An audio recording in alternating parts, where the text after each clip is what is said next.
Imana izikora icecetse ngo ikimura imisozi ibiteye ubwoba bimeze nk'imisozi ngo ikabyimura abantu bose baryamye abantu bose bacecetse ngo hakabura umuntu n'umwe ubwira Imana ngo se iki ni gukoze abamarayika mu ijuru ngo ntihagire umuntu yikoma mu nkokora ngo ayibwire ngo se ukoze iki abantu bose ngo bakavuga ngo ni wowe ukwiriye Imana izayimura ibisozi ibiteye ubwoba n'inyanja ibiremereye igihe kirekire izibyimura bikigirayo bicecetse kuko imbaraga z'Imana ziridura imisozi n'ibikomeye muri Isiraheli.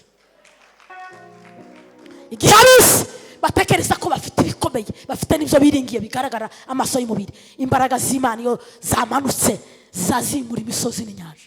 Shakisha imbaraga ubu umunyembaraga. Iyo umuntu atabaye umunyembaraga Satani zimwitiza gukoresha ikamukoresha mu buryo atazi. Iyo umuntu yashiriwe imbaraga akabaho mu buzima bw'umukristo nubwo wowe umwamezi ukazuterana buri munsi ariko utari umunyembaraga Satani zikwitiza ukaba umunyarugambo ukaba uwa mbere Satani zikwitiza ikagukoresha ibyo ishaka. Ubuzima bwa Kristo Imana dukeneye kuba mu mbaraga. Umukristo udasoma Bibiliya ntaho ukura imbaraga zo gukora umurimo w'Imana. Iyo umuntu yagize mu ntege nke akaba umunyantege nke akava mu mbaraga ngo azayibagirwa gukora ibimukwiriye nko gusoma ijambo ry'Imana no gusenga. Icyakane asifiwe ngo umuntu yari mu ntege nke ngo aza kunda amacakubiri. Twebwe ubu nyine si amacakubiri ndagira ngo ni nk'amacagutatu cyangwa amacakune.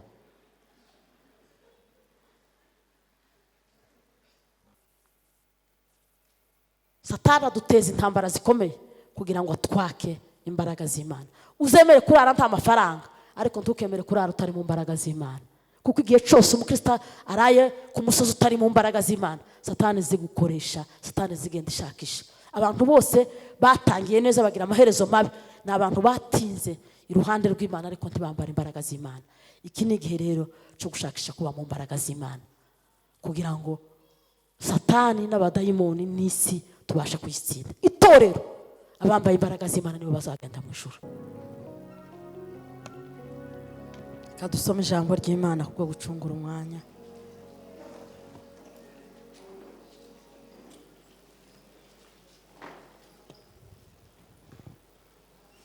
Zakozwe n'intumwa igice cya mbere umurongo wa 8.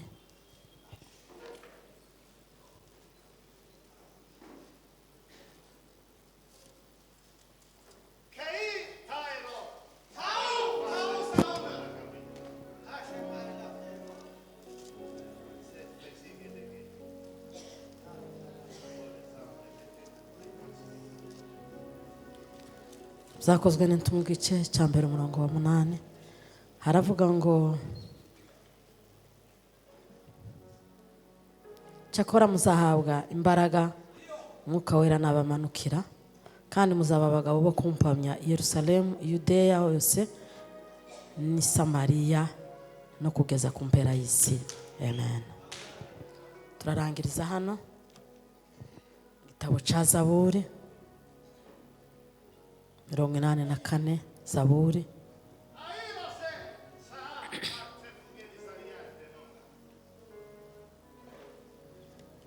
Zaburi 84 umurongo wa 6 kuri A gusa. 84 kuri verse ya 6 kuri A haravuga ngo hahirwa umuntu gufiteho imbaraga. Amen. Turashima Data uduhaye umwanya wo kuba imbere yayo. Imana ya Isiraheli habwe icubahiro. Turashima Imana itwongerereye iminsi yo kubaho. Abantu benshi bari bifuza kubyuka batabihawe uyu munsi, bakomeye kuturusha, bari bafite ubushobozi kuruta ubwacu, ariko uyu munsi barahacekerwa. Turashima Imana iduhaye kubaho, kuko kuryama ukabyuka ntabwo ari bisanzwe. Imana ya Isiraheli habwe icubahiro. Turashima Imana kubw'ijambo ryayo Imana iduhaye muri aka kanya. jewe uyu munsi amateraniro yangizeho imbaraga nyinshi ko numva byanteye ubwitonzi budasanzwe kubera ukuntu amateraniro yangizeho ububasha muri uyu mugoroba. Ndashima Imana iduhaye ibihe byiza byo kuba imbere yayo. Imana yo mu ijuru ihabwa icubahiro. Turashimira ubuyobozi bw'itorero, ntabwo tuzacogora kongera kuduha umwanya wo kuba imbere y'iteraniro ringana gutya kugira ngo tugire icyo tuvuga Imana dushize ku mutima. Imana ibaheze umugisha mwinshi. Naje ndabararika kugira ngo tubane, ndavuga umwanya muto ushoboka kubera ukuntu imbaraga z'Imana zangizeho ububasha kubw'ijambo twumvishije. Imana ya Israeli ihabwa icubahiro. Asifiwe Bwana wa majeshi. Tupepele Baba yetu aliye mbinguni. Haleluya! Mzamuri Imana amaboko. Yo! Asifiwe Baba. Haleluya! Nyanezerewe cyane. Hari umunezero uzingiraho ububasha ku ijambo ry'Imana bigatwara imyaka. Ko numva ari cyo kintu cyambayeho uyu munsi. Nyanezerewe cyane. Imana yo mu ijuru ihabwa icubahiro. Ijambo ry'Imana rirakomeye cyane. Bibiliya izivuga ni Yakobo wanditse, aravuga ngo ntabwo ari ugupfa kuryumva, ahubwo ngo umuntu wese azaryipimaho. Haleluya. Tuheze Imana cyane. Mana we, murambura we, mwihangane muzamure. Yo! Bene data mwe, Imana ni nziza. Imana ni nziza, tutwobihabwa ubu nyine, ariko Imana yaduhaye ijambo ryayo ni nziza. Eliya yakoze mu gihe gikomeye, agera hatekereza kwiyahura kubera ubushobozi bw'isi n'iterabwoba ry'abadayimoni, ngo agenda kwisabira gupfa, ariko ngo Imana iramubwira ngo kubera akazi wakoze kongereye iminsi yo kubaho. Bibiliya ivuga ngo imuheza marayika, ngo amuha resitora nziza, ngo marayika azana umutsima utase hamwe n'inyama, ngo ararya. Aramubwira ngo Eliya we, wikwisabira gupfa, haracyariho akazi inyuma, haracyariho akazi, haracyariho akazi. Imana iramubwira ngo washoje, ariko ngiye kuguha resitora. Yo! Iramubwira ngo byuka urye, ngo Imana ituma marayika ngo azana umutsima ararya, ngo arongera aranywa. Aramubwira ngo ngaho amaso ngera unywe, ngo asubiza ngo imbaraga. Bibiliya ivuga ngo iyo mpishi ngo ayigendera iminsi 40 n'amajoro 40. Imana iramubwira ngo ugende ufate, uracyafite akazi. Igituma yakivuga ijambo ry'Imana ry'ukuri nuko inyuma yacu hari akazi, imbere yacu hari akazi. Haleluya! Aho Eliya batakiri, imbere yacu hari akazi, imbere hari akazi, imbere hari akazi. Aho ba Samweli batakiri, hariho ba Samweli, imbere hari akazi. Imana iramubwira ngo ufate amavuta ngo wimikishe Yehu ngo azabe umwami wa Israeli.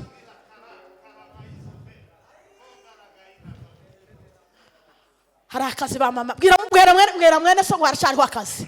Hariho nubwo ducitse intege kubera imbaraga z'isi, ariko hariho akazi.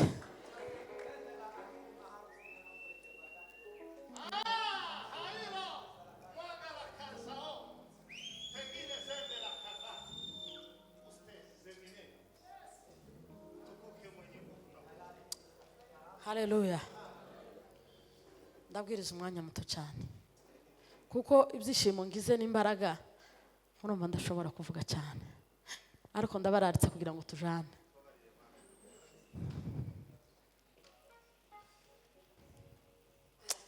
Nituzatugira amahirwe yo kumva ijambo ry'Imana, tuzaturyigeraho. Imana ntiyotanga ijambo idafite impamvu yaryo. Bibiliya ivuga ngo ko imvura na sherege bitaza bipfa kumanukira ubusa, ngo niko n'ijambo ryayo itazipfa kurituma gusa. Uko sherege n'imvura bitaza bipfa kugwa gusa, ahubwo bizavuga kubw'intego, ngo niko Imana itotuma abagaragu bayo kubw'ijambo. Imana wikeneye muryipimeho, muryipimeho. Hariho ibiyo bimwe binini n'ibindi bito za miruwari zo kwireberamo. Ijambo ry'Imana niyo miruwari zireba umuntu wese akireba neza uko ameze. Turi settinge urishire ku wanyu, wipime wewe wenyine. turavuga ijambo ry'Imana hejuru yo kuba mu mbaraga mu gihe cyawe, igihe Imana yakugeneye utazi nanje ntazi, ariko ukishiramo kuba umunyembaraga. Abatunzi barabishakisha kugira ngo batunge, bagakorera amafaranga, bakagenda ijoro bakagenda amanywa, abandi bakarara bicaye kugira ngo utunge ntibiza byizana. Haba igitambo utanga, ugatanga umwanya wawe, ugatanga imbaraga zawe, ukareka ibitotsi kuryamira, ugahaguruka ugashakisha. Ubutunzi burashakishwa kandi bukaboneka. Haleluya. Ubwenge burashakishwa. Umwana muri mukubona ukuntu abana tubakubita, umwana agakanguka mu bitotsi, akana gatoya akaguteye imbabazi, ukakuhagira mu maso, ukakohereza mu mbeho, ukakagenda katabishaka, nawe ubwawe utabishaka hakiri kare, kugira ngo ashake ubwenge buzamutunga hano mu isi. Ubwenge burashakishwa. Umwana akabuhiga akiri umwana muto kugeza abaye umuntu mukuru. Ubwenge ntibuza bwizana, burashakishwa. Imbaraga z'umukristo nazo zirashakishwa. Imbaraga z'umukristo zisaba igitambo. Kila kitu kina gharama. Igitambo nta kintu kiza cizana, ikiza cizana ni ishano, ariko ikintu ciza cyose kigira igitambo. Tiwo umunyembaraga mu buryo bw'ubuzima bwa kiroho. Uzuryama mu gitondo, ukaryama nimugoroba, ukaryama ijoro ryose, ukaryama ku manywa, ubaho mu buzima bwawe. Uzurya iminsi yose. Yaravuze umukozi w'Imana ngo kurya iminsi yose si icyaha, ariko si byiza ku mukristo. Abantu bamwe ntibazabona babyumva. Kurya iminsi yose si bibi, si icyaha, ariko si byiza cyane. Si umuco w'abakristo. Kuwa mbere wariye, kuwa kabiri wariye, kandi iyo umuntu yariye azarya nyine nka gatatu ku munsi. Niko kurya neza. Abazi kurya neza baza barya gatatu: breakfast, lunch na supper. Umuntu utarwaye, ufite ubuzima, ufite n'umwanya, kurya ni gatatu. Tekereza kurya kuva mu kwa mbere kugeza mu kwa 12 gatatu, kuva ku munsi ukarya. Wose umuco w'abakristo. Biduha imbaraga zino, ariko bikadufasha no kugira ubuzima bwiza, ariko imbaraga za gikristo hariho bimwe biburaho. Tuzamurire data icubahiro nimba turi kumwe. Ngejeje hagati ngiye kurangiza. Muzamure namwe ba mama, ko namwe abaririmbye mwaririmbye neza, Imana ibaheze umugisha. Ndatangaza hari wazi 3 nimara mvuga umwanya muto, kandi ndavuga muto kubera ko numva ko ariko nyahawe. Tuzamurire data. Haleluya. Kuba umunyembaraga mu gihe cyawe birashoboka ko gukora imirimo myinshi idafite imbaraga ishobora kuba irangiye dufasha ubusa. Birashoboka ko tugumye kuba mu buzima bwo gukora ibintu bisanzwe by'idini, iz'umuvuga butumwa wa mbere wa kabiri avuye kutubwira, z'ubuzima busa nk'ubw'indyarya. Indyarya kiza kinezeza gikomeye nuko mu ijuru indyarya zose zizosigara ino. Kiza kinezeza ngashaka guhwera. Indyarya zose nta ndyarya izogera naha, zizama zisigara indyarya z'abagabo, indyarya z'abagore, indyarya z'abakobwa. Nta ndyarya nimwe izogera naha kuri poro, bazosigara ino indyarya. Mu ijuru tuzotarama igitaramo kitarimo indyarya. Igitaramo kitarimo indyarya. Ni umuntu uzivuga ngo ko turi kumwe tutari kumwe, ko turaja mu ijuru. N'ubu nyine ikibazo amatorero afite ni abantu guhagurukana ngo ko turaja mu ijuru tudahe tujaye.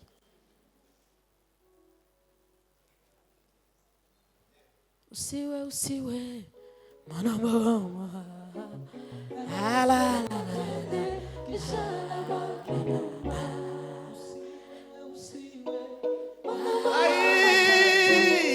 anayesema twende kisha nabaki nyuma. Usiwe Namba wa matatu anayesema twende usiwe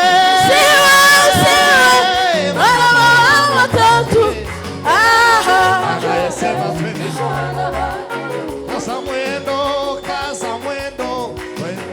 kaza mwendo twende ili tufike mbinguni. Bwana asifiwe. baja mu ijuru imirimo yabo ihakana kujayo. Imirimo niyo ivuga kuruta amagambo.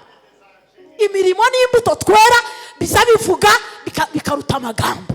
Iyo umuntu avuga ngo ko ndaje mu ijuru ndaharanira kujayo, ariko imirimo bihakana, ubuhaye ubwira abantu ngo ko ndagenda ariko ugasubira inyuma. Manamba wa matatu, abantu batazi manamba wa matatu urimo wo mwishura ukagira ngo muri kumwe, baza basigara kuri stage.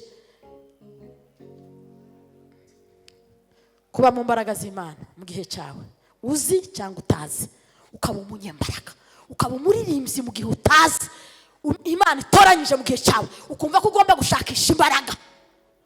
Ko mutangiye kureba hirya, ni mu ndebe hano, abaririmbyi mu ndebe hano, indirimbo z'abanyembaraga zazikiza abarwayi, indirimbo z'abanyembaraga zazifasha imitima yashitse intege ibabaye igataha ikomeye, mutihanyaguye cyane. Abavuga butumwa b'abanyembaraga ntibisaba kuvuga umwanya munini.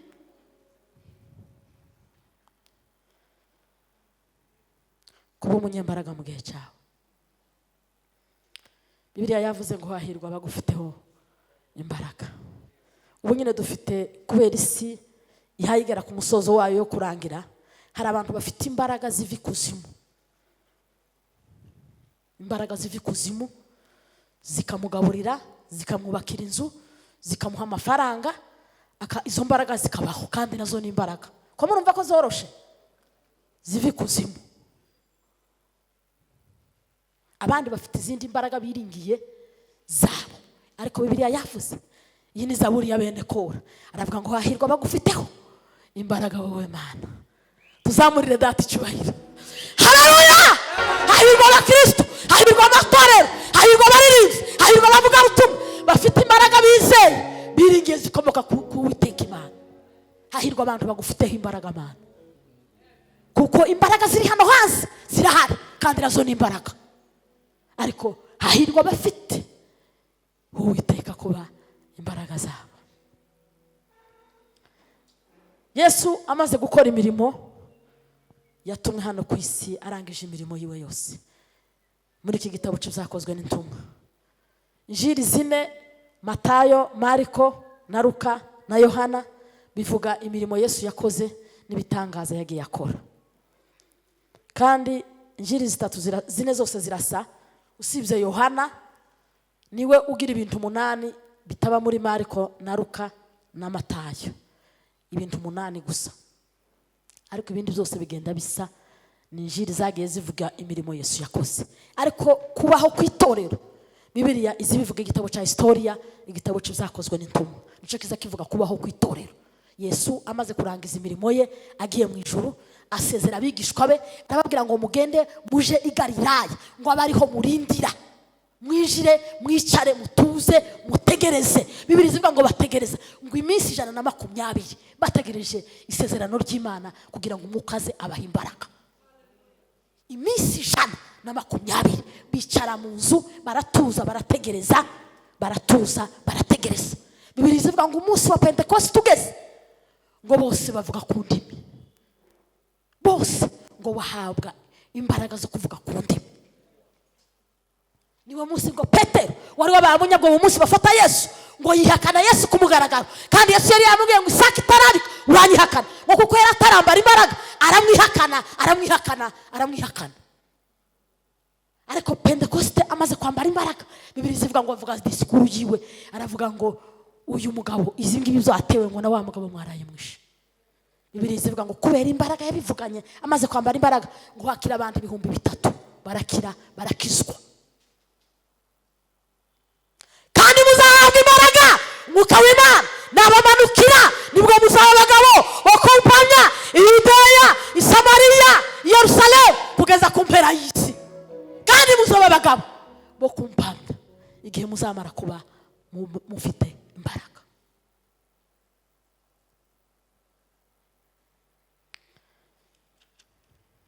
Dushakishe gukora mu gihe tutazi ko dukorana imbaraga, kuko Imana ije gukoresha abantu ibikomeye, izireba abanyembaraga kabisa. Itorero ryo kwizera rikakubonaho icyizere, rikaguha inshingano. Ariko utari umunyembaraga, Imana tuze gukoresha ibikomeye, uzoga umukore mu itorero ariko ntuzambara imbaraga zo gukora ibitangaza ngo ugere ku bikomeye. Yesu yabwiye abigishwa baravuga ngo nje nkoze igihe gito, kuko Yesu yakoze imyaka 3 gusa. Aravuga ngo abazanyizera ngo nzobaha imbaraga zo gukora ibiruta ibyo nje nakoze. Ibyo Yesu yakoze ni ibintu bito kwandika, ariko aravuga ngo kubera ko bikoze mu gihe gito, mwebwe abazanyizera nyuma ngo nzabaha imbaraga zo gukora ibiruta ibyo Yesu yakoze.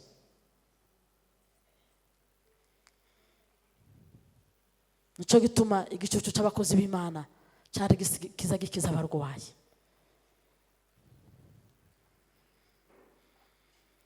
Haleluya.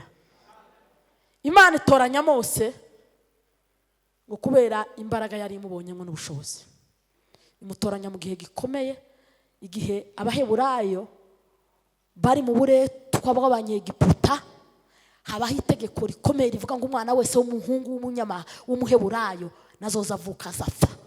Mose ngo avuka muri icyo gihe gikomeye, ariko ngo Imana ihanyina ubwenge, kubera iyi Imana igufiteho umugambi izi gucica mu bihe biri hejuru ariko ikakurinda. Ngo imuha ubwenge, ngo yitegereze ubwiza bwa Mose n'igihe avutse, ngo amonsa amezi 3 gusa, amezi 3 ngo ashire, ngo amwubakira agaseke aragatengeneza, ngo arakubaka ngo amara agasasamwe ibintu byiza bishushe, ngo agahomesha ubushishi budatuma amazi yinjira, ngo agaha umwana ngo arakajana agashira ahantu ku mazi aho watoshakira. Ariko ngo kubera umuteguro w'Imana, haleluya, ukubera umuteguro w'Imana, ngo umukobwa wa Farawo ahaza yihagirira, ngo arakabona, ngo akabonye ngo yihutira kurebamo, oshike ngo abona harimo akana k'agahungu kamutera imbabazi kubera umugambi w'Imana. Aragenda ngo arakajana ageze kakana k'agahungu bakarerera ibwami imyaka 40 irangiye, ngo kubera Imana yarena mugize cyo ngo yumva kiburi kitakatifu. Hari abantu bazabicana kubera ubugome, n'abandi bazabica kiburi kitakatifu, bazabica ibintu bitameze neza. Kiburi kitakatifu ugira muzamukana yica umunyagiputa ngo amare, ariko kubera umugambi w'Imana arahunga, yumva abuze umutekano, arahungira Mediyani. Amaze kugerayo ngo yibagirwa amashuri yize. Igihe cyose wumva ko uri umunyacubahiro, ukumva ko ufite ubushobozi n'ubuhanga, ukumva ko ufite ubutwari bwo gukorera Imana, Imana atizi gukoresha. Imana yanga kumukoresha kiva muri Egiputa, ngo arabanza amarindi imyaka 40, ngo ari umwungeri w'intama, aragira intama. Ngo yibagirwa amashuri yize kwa Farawo, yibagirwa icubahiro, yibagirwa ubwenge busanzwe n'ubumenyi yari afite, kugira ngo atazoja kwirata kubo ayoboye. Bibiliya yambwiye ngo umunsi umwe aragiye intama, ngo abona igihuru gihakigurumana, ngo amaze kubona igihuru gihakigurumana, ngo aragenda ngo arakireba, ngo akigezeho ngo yumva ijwi ndamubwira ngo ahugeze nahera kwetura inkweto zawe, ahugeze nahera. Nimba ukeneye kugera kure no kubona imbaraga z'Imana, uzawicara utunganyije ubuzima bwawe, ntacupfa n'Imana, ntacupfa n'abagenzi bawe, ntacupfa n'Imana, ntacupfa n'abagenzi bawe. Abantu bari mu kugenda bikoreye abandi, umuntu akikorera umuntu akamurarana akamuzukana ukaza umuryamana. Iyo umukristo ari mu rugero rwiza, haleluya, iyo umukristo ari mu rugero rwiza, aba afite umurongo uzamuka imbere y'Imana no kugera kuri we. Iyo umukristo abanye n'abandi bantu neza, hari umusitari muremure munini utambika, urya n'uduhuza n'abandi bene data. Imana rero itwita abanyembaraga, ikaduha imbaraga. Iyo ibona imbere yacu ntacu dupfa n'Imana, dufite umurongo ugenda neza uva ku Mana ukatugeraho, igasubira kandi mikabona umurongo uva ku bandi, ku baturanyi, ku bantu bo muri quartier, abo tubana mu itorero bene uko. Imana ico gihe iziduha imbaraga, haleluya. Imana ibwira Mose, iramubwira ngo Mose ahugeze kwetura inkweto, ngo yihutira kwambura inkweto kugira ngo arebe. Arapfukama arareba, ngo ijwi riramubwira ngo Mose, ni wowe mbonye uja gukiza ubwoko bw'Isiraheli muri Egiputa. Ngo yarazi imbaraga za Egiputa, yarazi Farawo. Aravuga ngo se Abisiraheli ni iki nshobora kubakirisha? Aramubwira ngo icyo ufite niko ufite mu ntoki. Aramubwira ngo ufite inkoni. Aramubwira ngo icyo ufite nico uzakoresha ibitangaza. Ubundi iyo umuntu yizeye Imana ntibisaba impano zikomeye, ntibisaba n'ibintu mutekereza ko ari byo bikomeye.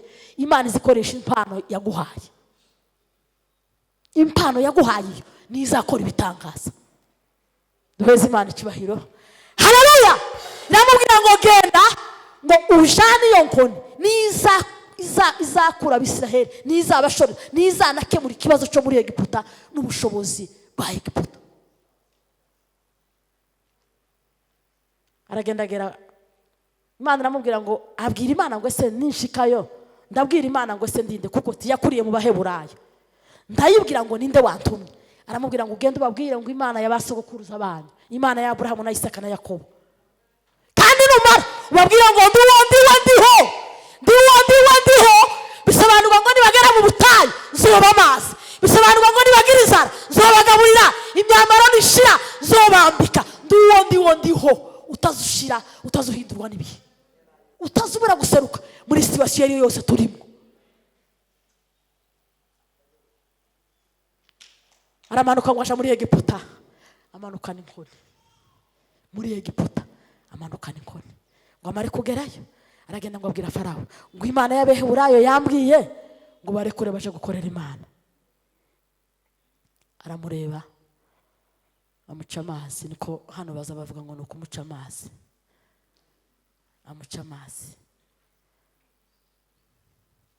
ndetse afata abantu basanga bamwigijeyo nabi, basanga bamukubita. Mu gitondo kare amaze akora gahunda. Praise that icyubahiro. Akora gahunda ngo azinduka mu gitondo kare ngo afata ya nkoni ngo ayitunga ku mazi, ku nyanja, ku ruzi. Ngo inzuzi zose zo muri Egiputa amazi ari mu matanka, ari mu marobine, ari mu majerekani, amazi yose, amazi yo kunywa, amazi yo koga, inyanja zose zihinduka amaraso kubera imbaraga z'Imana zari mu nkoni ya Mose. Kubera imbaraga zari mu nkoni ya Mose. Imana izo gukoresha ibitangaza nimba wemeye kwitandukanya n'izo utekereza ko ari byo bifite umumaro inaha, ukemera gushaka mu maso y'Imana no kuyegera. Imbaraga tubabwira ni imbaraga zimira izindi imbaraga, ni imbaraga zifite ubushobozi burenze izo dutekereza hano. Ariko ngo atarakora ibitangaza abwira Imana ngo se niki kimbwira ko ishoboye. Ngo arabanza arayiterera. Imana iramubwira ngo banza uyiterere. Ngo ayitereye imbere ya Farawo ngo ibizoka, ngo ibara kubizoka. Bwana sifiwe. Muri Egiputa ngo habaga abagabo babiri b'abarozi ba mbere, abarozi ba mbere. Apana abarozi bino, abarozi bino nabuzukuruza biriye. Abarozi ba mbere batangaga umusoro muri leta, bari bazwi Yane na Yambure. Ngo bababwira Farawo ngo iyi nzoka ntigukangisha. Tuzi ko turi hano, tuzi imbaraga zacu, tuzi imbaraga dufite. Ngo bamagenda bazana nabizabo inzoka. Ubundi abapfumu barangwa n'inzoka, n'uburozi bukomeye buza bukora mu nzoka kubera uburangi. Birashoboka ko ari cyo gituma Imana yari yabitekereje kugira ngo inkoni ya Mose ibinzoka. Imaze kuba inzoka, Bibiliya ivuga ngo Imana izikora icecetse, ngo ikimura imisozi, ibiteye ubwoba bimeze nk'imisozi, ngo ikabyimura abantu bose baryamye, abantu bose bacecetse, ngo handi hakabura umuntu n'umwe. Ubwira Imana ngo se ikindi gikukoze, ikindi gukoze. Abamarayika mu ijuru ngo ntihagire umuntu yikoma mu nkokora ngo ayibwire ngo se ukoze iki. Abantu bose ngo bakavuga ngo ni wowe ukwiriye Imana. Imana izayimura ibisozi, ibiteye ubwoba n'inyanja, ibiremereye sigihe kirekire, izimura bikigirayo bicecetse. Inzoka ya Yane na Yambure ngo bazikubitaho, umwe akubitaho iyiwe undi akubitaho iyiwe. Amaze ngo inzoka ya Mose irazitora. Ntiyazitoye muri silence, ntiyazitoye yayishaganya, kuko imbaraga z'Imana ziridura imisozi n'ibikomeye muri silence. Igihe abisi batekereza ko bafite ibikomeye, bafite n'ibyo biringiye bigaragara amaso y'umubiri, imbaraga z'Imana iyo zamanutse zazimura imisozi n'inyanja. Inkoni ya Mose itora inkoni ya Yambure, itora inzoka ya Yane. Aba bandi b'ibihumbe bari biringiye imbaraga zabo zikubiye mu nzoka, irazimira. Filime sinzi nimba atari abazungu batuhimbiye, Mukafarawo ubwe niwe wagize ubwoba yamahunga. Araruhageraho yemera ngo basige abantu batoye urubyiruko, basige n'ubutunzi, abakuze bagende. Mose aramubwira ngo habe n'inkaranobe ntayo tuzasiga muri Egiputa, habe n'inkaranobe ntayo tuzasiga, tuzojana abantu bacu bose n'ibintu byacu zose. Abizeye Imana biringiye Kristo bijiye muri Kristo n'ubutunzi bwabo n'abana babo n'ababyeyi babo, kwimukana ingo kandi tukimuka habona. Kigirwamana cya gatatu, inda ziraba, abantu bose barishimagura, inda ziraba. Apana inda bene uko ngo batoye inda zibiri zitatu, igihugu cyose kibinda, abaturage bose bafatwa n'inda, abagira umwanda n'abagira isuku bafatwa n'inda, abantu bose barishimagura, aba ofisiye barishimagura, abakiritse barishimagura, inda ziraba mu gihugu cyose. Kigirwamana cya gatatu kirapfa, ariko muri bo ngo ntibumva. Arongera kandi imbaraga zari mu nkoni ya Mose ngo ayikubita hasi, ngo baterwa n'ibibugu, ibibugu birabarya birya abantu bose, biratera birinjira mu mazu, birinjira hanze, abantu bose baribwa n'ibibugu. Kigirwamana cya kane kiba kirapfuye. Icya gatanu ngo baterwa na muryama. Icya gatandatu ngo hatera ibisebe, abantu bose barwara ibisebe. Icya karindwi haba urubura, imvura iragwa, hagwa urubura rwica imyaka, rwica ibintu zose. Igihano cy'Imana kiva mu mbaraga z'inkoni ya Mose. Haleluya. Icya munani ngo hatera inzige zose, yagaze azinduka mu gitondo akamubwira ngo barekure, yinangira agakora gahunda imwe, ya gahunda imwe igatera icyago gifatika kigaragara kikababaza abantu bose, hagapfa ikigirwamana. Icya cyenda ngo haba umwijima bene ujya wo gukoraho, umuntu akaza yamagonga ahagaze, umwijima wa wundi wo gukoraho. Bibiri zivuga imyijima ibiri ikomeye yabaye. Umwijima wabaye muri Egiputa, izuba rihaye riva ku manywa, umwijima ngo uraba, umwijima wo gukoraho ukawukoraho ukumva ari ikintu gifatika. Undi mwijima wabaye Yesu amaze gucikana, kugira ngo Imana yereke ko abamwishe ari Imana, ari Yesu Kristo ari Imana, ngo habaho umwijima wa wundi ugikorwaho. Duheze Imana icyubahiro. Haleluya. Bwana sifiwe sana. Icyanyuma ngo hapfa abana bose b'imfura, abana bose b'imfura bo muri Egiputa barapfa, amatungo yose y'imfura arapfa, ibintu bisimba birapfa, inyamaswa zirapfa, ikintu cyose cy'imfura kirapfa. Abanyegiputa babwira Farawo ngo barekure bagende, ngo runo rutoki rw'Imana. Arabarekura, ngo amaze kubarekura kubera imbaraga zari muri ya nkoni, ngo bagera ku nyanja itukura. Abisiraheli ngo bavugiriza induru rimwe, ngo bibagirwa amaboko yakuye abanyegiputa, yabakuye muri Egiputa, ngo baririra rimwe baboroga, baravuga ngo ese muri Egiputa ntamva zabagayo, ngo kuko barebye ingabo za Farawo zibakurikiye, ngo babona n'inyanja, babona hepfo n'ubutayu, haruguru ngo ni imisozi, ngo babura aho berekera. Ariko kubera imbaraga z'Imana zari mu nkoni ya Mose, Bibiri zivuga ngo Mose ngo ayumva kuraramika kw'abantu, ngo abwira Imana ngo abantu bavugisha induru, kandi Imana iramubwira ngo ntumbaze Mose we, tunga inkoni gusa.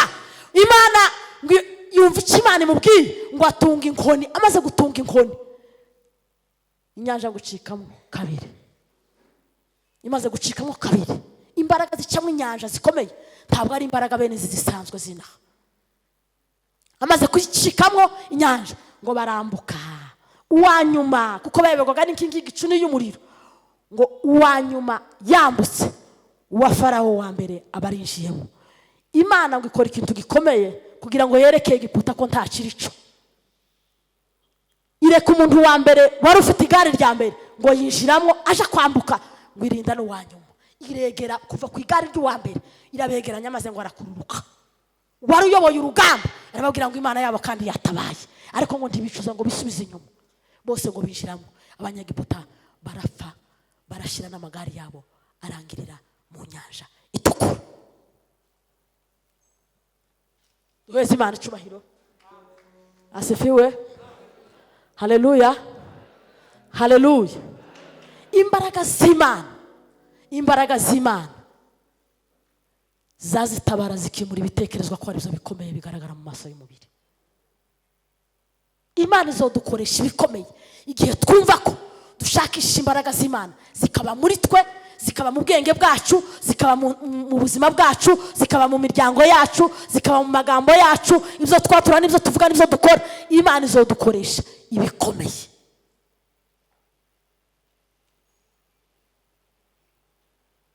igihe kirekire, tukarama igihe kirekire, tugakora imirimo itarimo imbaraga, iyo mirimo ntacyo izihindura. Ivugabutumwa ritarimo imbaraga ntirizarihindura, indirimbo zitarimo imbaraga ntizazihindura, amasengesho atarimo imbaraga azaba amasengesho y'abanyedini. Ariko umurimo wacu dukora mu gihe cyacu dushakishe gukorana imbaraga. Iyo umuntu yakoranye imbaraga azasigira abandi inyuma bakabona aho akandagira. Ubu dufite abakristo kubera gukora nta mbaraga, ntiwomenya aho yaciye n'aho yabaye, azatambuka bikaba birarangiye. Ariko abanyembaraga baza basiga inzira, bagasiga ikirari, abandi bagakurikiraho. Duheze Imana icyubahiro. Haleluya. Muzahabwa imbaraga umwuka w'Imana n'abamarukira, nibwo muzaba abagabo nyabagabo bo guhamya iby'Imana. Nimba dutekereza ko imirimo yindi dukora ino ishobora kugusaba imbaraga, iby'Imana sizo zokorwa hatarimo imbaraga. Shakisha imbaraga, ubu umunyembaraga. Iyo umuntu atabaye umunyembaraga, Satani zimwitiza gukoresha, ikamukoresha mu buryo atazi. Iyo umuntu yashiriwe imbaraga akabaho mu buzima bw'umukristo, nubwo wowe unywa ukazuterana buri munsi, ariko utari umunyembaraga, Satani zikwitiza ukaba umunyarugambo, ukaba uwa mbere. Satani zikwitiza ikagukoresha ibyo ishaka. Ubuzima bwa Kristo, Imana dukeneye kuba mu mbaraga. Kandi imbaraga Imana dukeneyemo ni imbaraga tugomba gushaka, tuzishakiye mu ijambo ryayo, tukazishakisha kuba mu buzima bwegereye gushorera imizi muri Kristo, tukazishakisha kuba mu buzima bw'abanyamasengesho. Amasengesho, abantu bose b'abanyedini, abafarisayo n'abasadukayo bavuye mu kumenya kubahiriza amategeko, ariko bikuramo gusenga no kubahiriza, gukurikiza ijambo ry'Imana rivuga, kubaha amategeko y'Imana. Iyo umuntu yageze muri urwo rwego azaba umufarisayo azavuga ibintu adakora, akabwira abantu ibyo adafite mu mutima. Iyo umuntu yabuze imbaraga z'Imana zikava muri we, agira intambwe 9 azatera asubira inyuma. Kandi uteye intambwe 9 usubira inyuma mu buzima bwa Kristo, wowe wagiye kure n'Imana. Iyo umuntu yabaye mu buzima ugakora imirimo myinshi, ugatinda mu itorero, ariko ukabikora nta mbaraga ziri muri wewe, ziri mu mutima wawe, wokora imirimo myinshi, ariko ubuzima bwawe buza bugenda bwigirayo. Kandi umukristo yagenda ategera Imana mu buzima bwe, azagenda ashira ubwenge, akaruha ubwenge bugashira, akazanirwa gutandukanya ijoro n'amanywa. Nico gituma muzamubona umuntu mukuru akora ibintu abana batokora. Ukamenyera ibintu, ugakora ibintu, ugakora ibintu abana batokora, abana b'imyaka 15 batokora, ukabikora ufite imyaka 50. No kuba mu buzima budafite imbaraga, ukaba mu itorero utagira imbaraga mu buzima bwawe, ukaba umunyedini, hari intambwe uzugenda utera. Intambwe 8 ziri hano. Intambwe ya mbere ituma umuntu agenda asubira inyuma, iyo utinjiye mu mbaraga z'Imana, Satani gashaka kugukoresha. Ntiziza gusa umunsi umwe ngo igukoreshe, izibanze gusa ikagutera intege nke, ukagenda usubira inyuma ku kintu kimwe. Intambwe 1, 2 n'intambwe 9. Ndavuga intambwe 8. Ya mbere, iyo umuntu atakoze umurimo w'Imana mu muhamagaro wiwe ngo akorane imbaraga, ukugenda usubira inyuma, icya mbere kiza kikubaho ngo nugusuzugura ibintu zakugiriraga akamaro mu buzima wari uhari ukiri mu mbaraga, ukagenda ibisuzugura, ukanegirije. Nko kwirega, nimba wavuganye n'umuntu nabi, nimba wagambanye, gutekereza guca bugufi, ukabwira Imana ngo aha hantu sinyakoze neza. Kuba imbere y'Imana, gusuzugura ibyakugiriraga akamaro mu gihe wari mu mbaraga, duto. Asifiwe. Icya kabiri ni ukwiyibagiza ko urubanza ruriho nyuma y'ubu buzima. Iyo umukristo yabaye mu buzima bwo gukora nta mbaraga, aza yiyibagiza ko inyuma y'ibi hari urubanza. Kandi iyo mubona dusirimba cyane, mukabona turirimba cyane, mukabona tuvuga ubutumwa twihanukiriye, urubanza ntiruba ruri kure, ruba ruri hano hafi yacu. Nico gituma iyo umuvuga butumwa bwiriza uzutunga urutoki gutya, ururundi rukakuzaho. Ntimuruzi ko mpangira gutya, ururundi ko ruranzaho. uzumenya ngo nubwo uhaye uhagaze ku gatuti, uhaye uririmba, uhaye uvuga ijambo ry'Imana, hariho urubanza. Satani ntaka kwibagize ko hari urubanza. Urubanza rurahari. Tribunale ya Nzambe niko Frere Patrice yaririmbye. Tribunale ya Nzambe irahari. Tiyomarwa n'amafaranga, nta uzoturira, hariho urubanza. Kandi urwo rubanza ruzogera ku mugabo, rugere ku mugore, rugere ku mwana, rugere ku batuzi, rugere ku banyabwenge, rugere ku bakomeye. Urubanza rw'Imana rurahari. Iyo umukristo amaze kuba mu ntege nk'igihe kirekire, aza yibagizwa ko Satani zimwibagiza ko nta rubanza ruhari, nawe ubwiwe akavyiyibagiza ko nta rubanza ruriho. Pawulo yandikiye Timoteyo, Abaroma igice 8 umurongo wa mbere, aravuga ngo nuko rero abari muri Kristo Yesu ngo ntateka bazacirwaho, kuko itegeko ry'umwuka w'ubugingo ngo ryambatiye ububata bw'ibyaha n'urupfu. Hariho urubanza, ariko bazokira urubanza ni abantu bijiye muri Yesu Kristo. Satani ntakakubeshe, ibyo utekereza ntibikakubeshe ngo wumve ko nta rubanza ruhari. Urubanza rurahari. Abazoroka ku rubanza ni abizeye amaraso ya Yesu Kristo bakaba muri Kristo.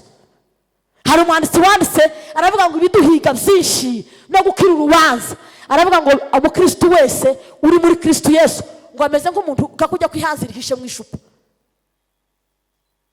Ihanze inkoko zishaka kurirya, inyoni zishaka kurirya, ariko iyo riri mu ishupa zidondomora ku ishupa. Abari muri Kristo Yesu ntateka bazacirwaho, nta rubanza ruzabatsinda. Uzabibuka ko hari urubanza. Ikindi, iyo umuntu ashaka gusubira inyuma ngo aza yibagirwa gukora ibimukwiriye, nko gusoma Bibiliya. Neno la Mungu, nko gusoma Bibiliya ukiyibagirwa, Satani kakwibagiza gukora ibigukwiriye, gusoma Bibiliya. Ubundi gusoma Bibiliya ni itegeko. Ni itegeko. Umukristo udasoma Bibiliya ntaho wokura imbaraga zo gukora umurimo w'Imana. Iyo umuntu yagize mu ntege nke, akaba umunyantege nke, akava mu mbaraga, ngo aza yibagirwa gukora ibimukwiriye, nko gusoma ijambo ry'Imana no gusenga. Icyakane, asifiwe, ngo umuntu yari mu ntege nke ngo aza kunda amacakubiri. Twebwe ubu nyine si amacakubiri, ndagira ngo ni nk'amacagutatu cyangwa amacakune.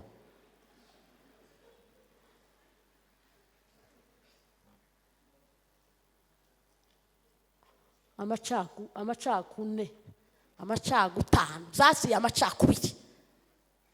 Bibiliya ivuga ngo igihe itorero ryagize imbaraga, Imana ngo yongerera abakiza mu itorero, ngo ni igihe intumwa zagize ubumwe zirakundana, ngo bageraho baburana umukene ntibamumenye umukene muri bo, ngo bagira ubumwe barakundana baregerana, ngo itorero rigira imbaraga, itorero ry'itumwa, ngo abantu barakizwa barongereka kubera urukundo no gukorera mu bumwe. Imana iyo itorero riri mu bumwe, Imana ntizitereka abamarayika, izimanuka. Imana izimanuka gukora ibitangaza. Ubumwe, Imana dukeneye mu buzima bwo kuba mu bumwe, tukaba mu bumwe. Kubera amacakubiri, kubera abantu genda batera intambwe zo gusubira inyuma, bakunda amacakubiri. Iyo muri korari hivura gusa umuntu umwe, iwacu turamugira Nairobi mu itorero rimwe, haba umugabo umwe, iyo yabonye umukristo ufite amafuti aza yabamwishesheshaho, niwe uzuba inshuti ye, kubera gukunda amacakubiri. Akunda amacakubiri, yanga ubumwe. Iyo mu ikanisa hari uramushona ubumwe, uzamubona yataye ibiro, yabuze icyo akora. Gukunda amacakubiri. Iyo umuntu ageze mu ntambwe ya 4 y'intege nke yo gusubira inyuma, aza kunda amacakubiri, agakunda ngo korara iteze ngo amacakubiri, kina mama ziteze ngo amacakubiri, atera urugambo mu bayobozi, amacakubiri. Ubugeze ku ntambwe ya 4 yo gusubira inyuma. Intambwe ya 4 yo gusubira inyuma ni intambwe yo gutera amacakubiri.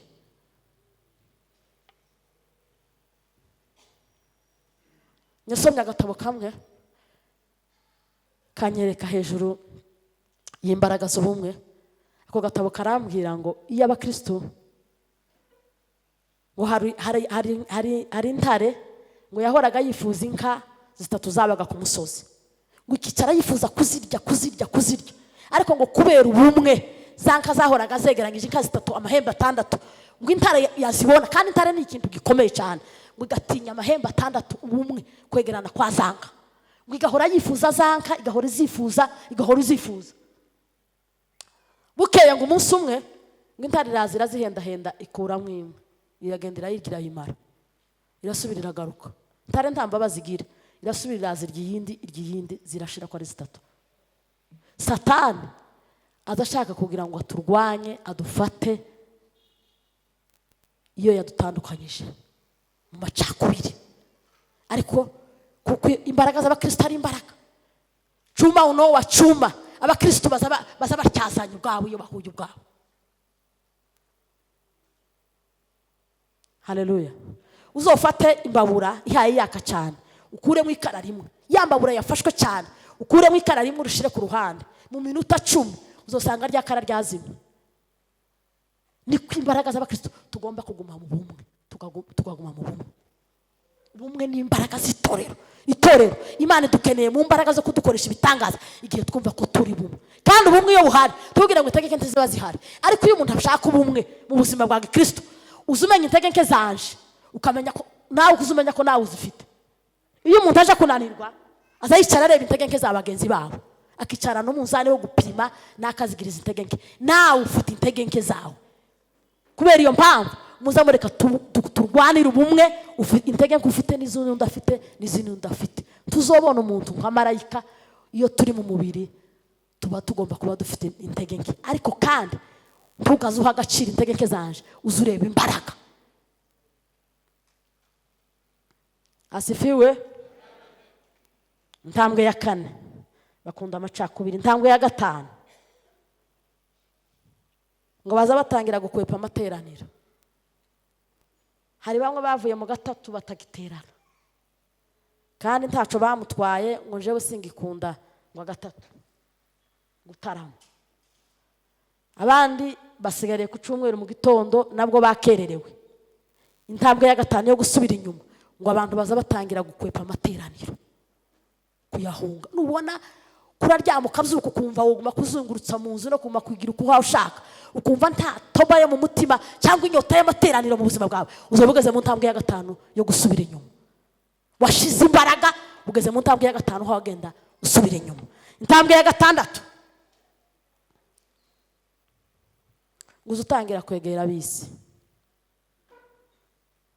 Urungano rwawe, inshuti zawe, n'abanyakabari, n'abantu bamwe badashobotse hano muri quartier, niba uzugira inshuti ngo azatangira kwiyegereza abantu bisi. Abo basenganye kera, abo batangizanyije korali ntabiyegereze, atangira kwiyegereza inshuti zisi. Intambwe ya 7 ngo batangira kwiyibagiza ko hari urupfu. Ukumva uzobaho iteka, tutekereze ko wopfa, nyuma yo gupfa ubuzima bwawe bukaba burarangiye. Kandi umuntu ategura ubuzima bwe bwo kubaho mbere yo gupfa ukiriho.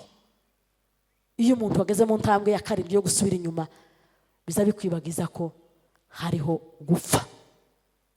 Intambwe ya 8 ngo batangira gukinisha ibyaha bito ku mugaragaro. Ibyaha bito ku mugaragaro, amaryoga akabije. Buriya Bibiliya ntiyemera. Zamara abakristo imbaraga. Birashoboka ko utokora icyaha ariko kuryogora cyane biza bimara imbaraga, bikamara umukristo imbaraga.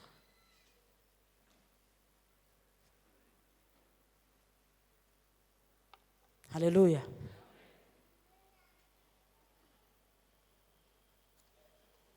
Kuba mu mbaraga mu gihe cyawe kugira ngo utimize cyangwa se ukoreshe impano Imana yaguhaye, kugira ngo Imana igukoreshe ibyo gutsinda iyi si. Ubu nyine Satani n'abadayimoni hari systeme y'isi ihari kandi ifite abayoboke n'abantu bayishoyemo imbaraga n'ubwenge.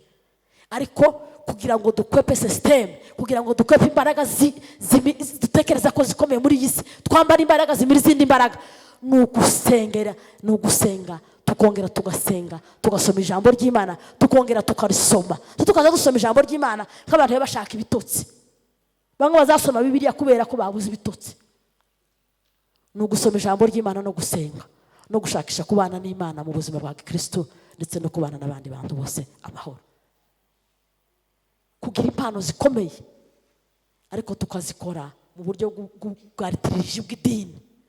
Imirimo yose dukora tudafite imbaraga zo kubasha kumira izindi mbaraga, iyi mirimo ni iy'idini. Ubukristo bwacu buzomenengana kugira ngo dutambuke abandi bahaye bagwa, kubera ko twambaye imbaraga zidasanzwe. Umukristo agomba gushakisha kuba mu bihe wenyine ubwiwe, agomba kwambara imbaraga zimira izindi mbaraga. Imbaraga zirashakwa bene data. Haleluya, haleluya. Ufite imbaraga ki? Wishingikirije imbaraga zawe zishoye mu yihe mizi? Kugira ngo tugire imbaraga ni ugushora imizi muri Kristo Yesu, tugashora imbaraga ku Mana, tugakunda Imana, tukizera Imana, tukabana n'Imana, tugashakisha kwegerana n'Imana. Ibihe ntibidutandukanye, ibyo ducamo ntibidutandukanye, tugashakisha kubana n'Imana, kwegera Imana dukoresheje imbaraga. Nimba amafaranga aboneka kubera ko twagize umwete wo kuyashaka, imbaraga z'Imana zizaba muri wewe kuko wagize umwete wo gushaka imbaraga z'Imana. Birababaje cyane kubona umukristo mu itorero utuye igihe kirekire ariko akaba hadafite imbaraga. Birababaje.